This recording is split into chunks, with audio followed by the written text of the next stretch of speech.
Hi guys, welcome back to my channel. It is Mrs. Style here. I want us to spend time today talking about the SAB Zenzele Kabili Shares. I did a poll on Instagram. My Instagram page is Mrs_Tile. And in this poll, I was asking if are we buying the SAB Zenzele Kabili shares, and afterwards I shared a bit more information on these shares. But I got a lot of questions, just wanting more clarity on what are these shares, what's the process. Basically, let's talk about this. So I promised this video. I just want to speak about the initial shares that were SAB Zenzele shares, because now we have SAB Zenzele Kabili shares. So this is the second round of these BE shares. So let's get started. So in 2010, SAB, which is the brewery company in SA, the largest in SA, they did a share scheme specifically for BE empowerment.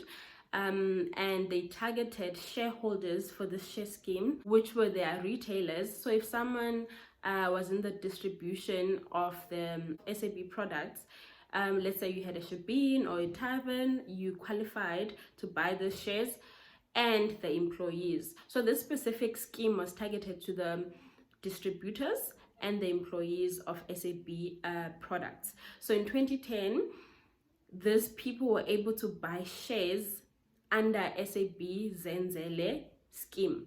So they were buying shares into SAB Zenzele, and SAB Zenzele owned 3.2% in SAB. That share scheme was structured in a way that it was a 10-year BAE scheme.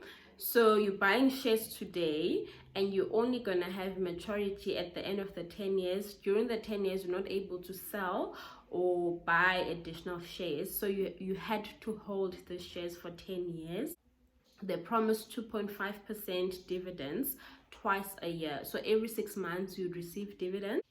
The shares then matured last year, which was 2020, and the shareholders were supposed to receive their capital contribution plus whatever growth then over the period. The most amazing thing about this shares is that if a person bought shares for only 100 Rand in 2010, by the end of the 10-year period, that 100 Rand would have been worth 77,000. So that's the amounts that people were then gonna receive, depending on how much shares obviously you bought. But that's how much the shares actually grew by, which was amazing, really amazing. But then they couldn't do it in 2010 in 2020 because of COVID and just a lot of things not working out, and then this was then done this year. So then this year that payout was made. Additionally, SAB is now owned by AB InBev, which is the biggest brewery in the world. So in addition to the fact that the shares were at maturity, then AB InBev wanted to then have a second round of the BE scheme. So then they came up with SAB Zenzele Kabili share scheme. So with this share scheme, the first people who are going to be given the opportunity to buy up the shares is the people who originally held SAB Zenzele shares. However, it is now open to a broader pool. So before it was just open to the distribution line and the employees. However, this year it's opened to anyone who qualifies as BE in South Africa, so they can then buy the shares. So I just want us to then talk about these new shares and then understand them better.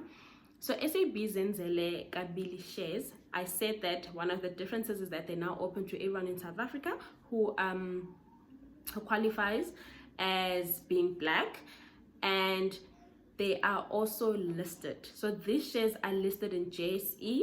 And what else is actually different about these new shares, which is SAB Zenzele Kabili? Another difference is that they do not actually have a fixed period. So unlike the other shares that had a 10-year maturity, these ones you can hold them for the longest term and you can trade them. So you don't have to hold them for say 5 years or 10 years and then you can only sell them. You can easily trade them at any moment you want to, as long as there's a willing buyer. Additionally, these shares do not promise a dividend, which is a certain percentage. So they don't have the 25% that was promised with the Zenzele shares. However, we do know that AB InBev does give good dividends. In terms of the structure and the ownership, this time around, because SAB is now owned by AB InBev, the shareholding, which is the underlying asset that we're investing in, will not be SAB. It will be the AB InBev company, which is the bigger company and the more international one. So in terms of how it's structured, SAB Zenzele Kabili will hold 0.3% ownership of the AB InBev. So then that means that the performance of the shares, the BE shares, will be mainly driven by AB InBev. We do know that over the past few years, AB InBev has been giving out decent dividends. So as much as we don't have that 2.5% that's promised twice a year, compared to the first BE scheme, we do know that AB InBev, being the biggest beer manufacturer in the world, in the past they've been declaring a fair amount of dividends. So we do have that comfort that these shares will yield good dividends.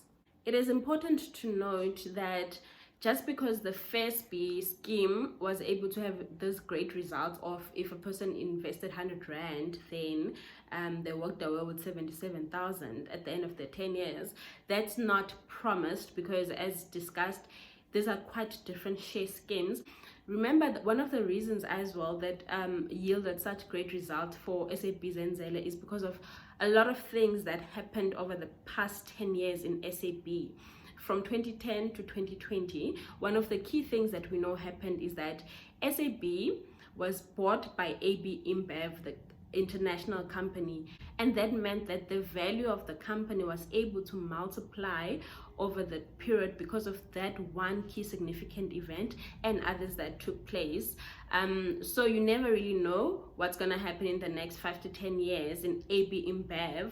It cannot be a repeat of the same thing, but you do have that comfort of you are buying into a share scheme that will hold shares in a big international player and that has been declaring good dividends. So that's really great comfort. And a great thing is that you are getting the shares at a discount. So the net asset value of the shares is actually 60 rands. But we do know that on the 28th of May 2020, this will be listed at 40 rands. So already you know that you are buying the shares at a discount. So even in future, when you want to sell the shares, you'll be able to realize more than what you bought it for. So the good dividend yields and the fact that you bought the shares at a discount, and when you trade them in future, you'll be getting more than what you put in. That's already a good plus. And the great thing as well is that over the years, as you hold the shares, you have an option to reinvest your dividends. So you don't have to always withdraw every dividend that's being declared. One must know that if you're buying shares, you must have a long-term thinking in mind.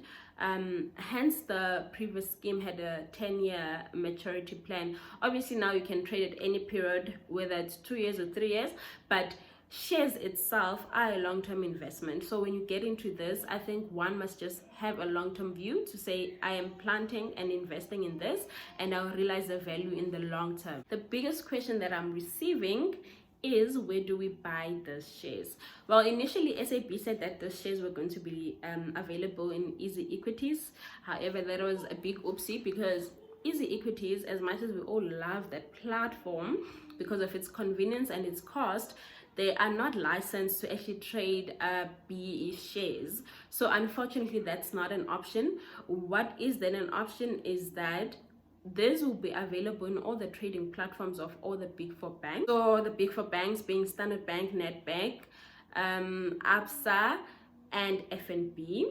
Additionally to the big four banks, it's also available to be traded via the Investec Bank platform.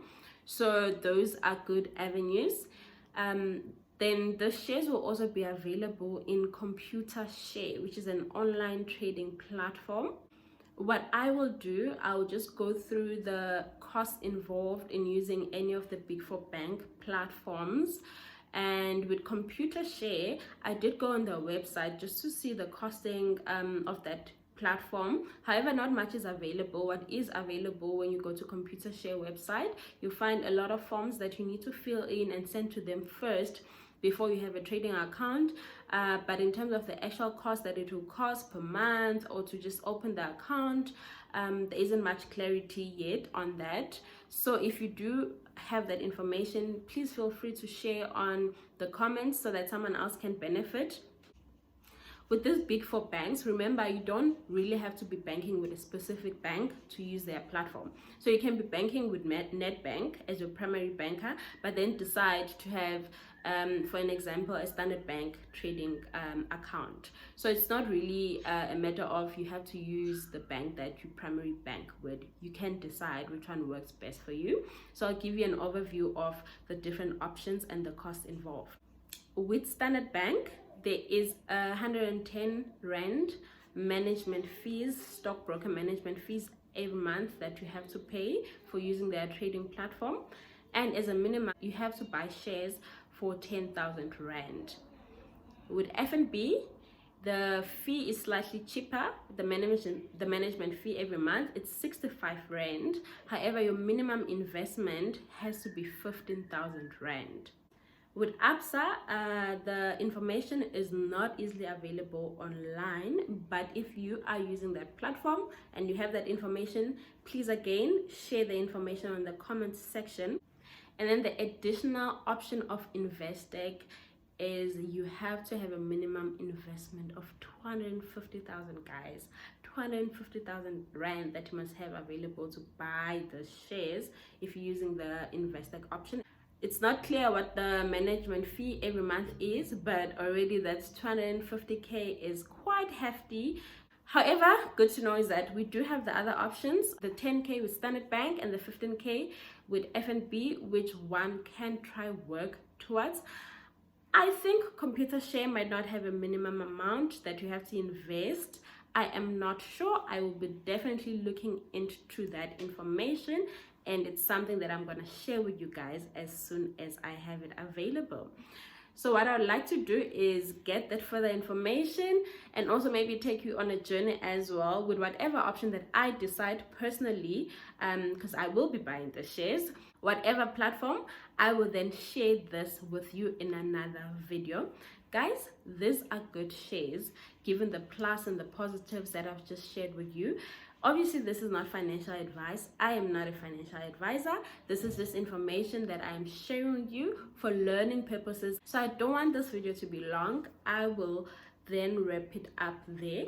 I gave you a good context of the history of the first round of the shares, the difference with the second round of the shares, plus the positive that will come nonetheless with the Zenzele Kabili shares. And I gave you a good overview of what are the options available and the different costings.